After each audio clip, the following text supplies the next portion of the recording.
Welcome back into the Bettor Hour. All right, now it's time for a little pre-gaming. We're going to discuss a couple of the premier matchups tonight and this weekend. Want to welcome back in Sean Little via VMix as well. And let's jump right into it here. NBA Finals Game 1. Let's get everybody's thoughts. Jeff, we'll start with you.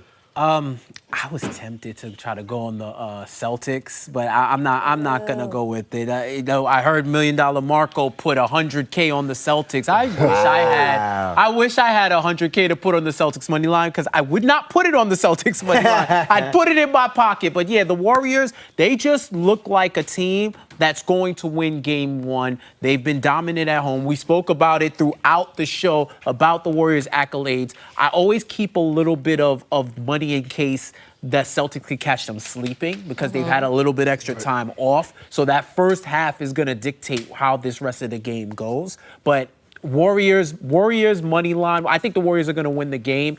It's just, where do you find the value within the game, you know? And John, from your perspective, just feeling out Game 1 series, anything that coaches tell you in particular for Game 1 to look at and prepare for? Just kind of, you got to focus on yourself and focus on the goal and your scout, and not worry about everything on the outside. The Celtics being Game 1, 0 of the players have ever played in the finals, including Old Al, who's played the most games ever without a finals appearance. It's going to be an interesting game. I think the Warriors might come out and jump on them, but once they settle down, I think it'll be a good game, but I do think the Warriors take it. Do you ever go in against a, at least on paper and in history, better team, already feeling defeated, or do you just think that you could do it?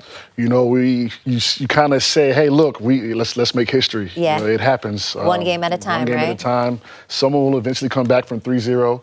We don't know when, but you just got to keep in that mindset and get out there and play. Yeah. To your point, too, about, live betting the Warriors, I think that that's been kind of fun, actually, this entire playoff run, especially because, as I've been saying, they do tend to start a little bit slower in the first quarter. You could probably get some better odds later, because we know that they're going to come back in the third and just go crazy. So if you see the Warriors down in the first quarter, I wouldn't panic quite yet, but you could get some good live lines. Hammer that money line. If you see a plus by that Warriors, you better hammer it quick, and don't look back. Sean, what do you think of Game 1's thoughts, Warriors-Celtics?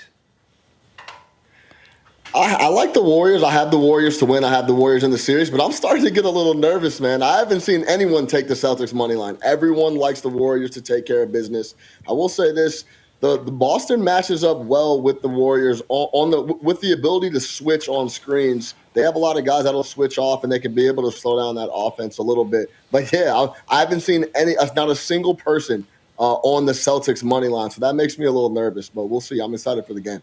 There's some people, I believe, on the plus 3.5, though, right, John? You've seen that? People taking the Celtics on the spread? I've seen plus 3.5, but I haven't seen many people taking the Celtics outright to win. I think the Celtics are spooky because they have a lot of guys that can score. I think that's why they ended up beating the Bucks in Miami. They just have a lot more buckets than those guys. And but yeah, I haven't seen many people take the Celtics money line. So I think they know that. They know nobody's picking them, especially in Game 1. I think it's going to be an interesting start to the game. Yeah. Let's switch to the Oilers and the Avalanche Game 2. We know it was a score fest in Game 1. Favorites have won 7 in a row between these two. Jeff, go to you on thoughts of Game 2. The Oilers, this is when I would feel more comfortable picking the Oilers as the dog than the Celtics, because they've played the Game 1. They lost 8-6. This was a back-and-forth game.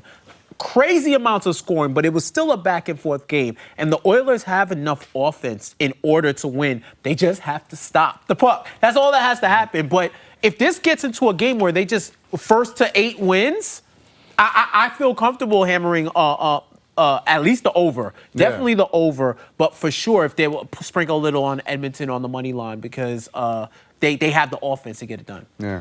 I like the Oilers bouncing back as well. It was a tough game, but in the third period, in the last 10 minutes, they seemed like they were in control. They scored 3 goals, closed the gap a little bit. So they got to be feeling good about themselves, and I think they're definitely going to come out tonight and play well. Yeah, let's not forget the Oilers also went down 9-6 versus the Flames in Game 1 of the last series, and we all know how that ended. So we would all be remiss to leave them out. However, I still think the Avalanche at home are going to get the win. Sean, your thoughts on Avs Oilers Game 2?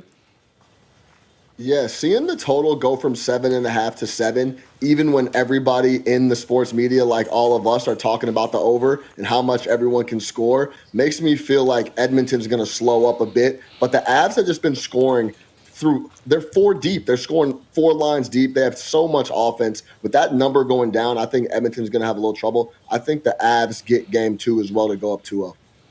Yeah, so many goal scorers between McDavid and Draisaitl and, of course, McKinnon. It's impressive. Very impressive. And what's not impressive is the goaltending, but hopefully that steps up. Yeah, I mean, I would probably rather take a bet on the anytime goal than the over-under at this point, because this is when we start getting into that lull of picking over, and then we get a defensive matchup. But somebody still got to score.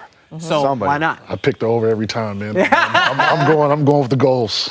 I love it. Well, don't go anywhere. We got a binge break coming up. Last segment here on the Bettor Hour.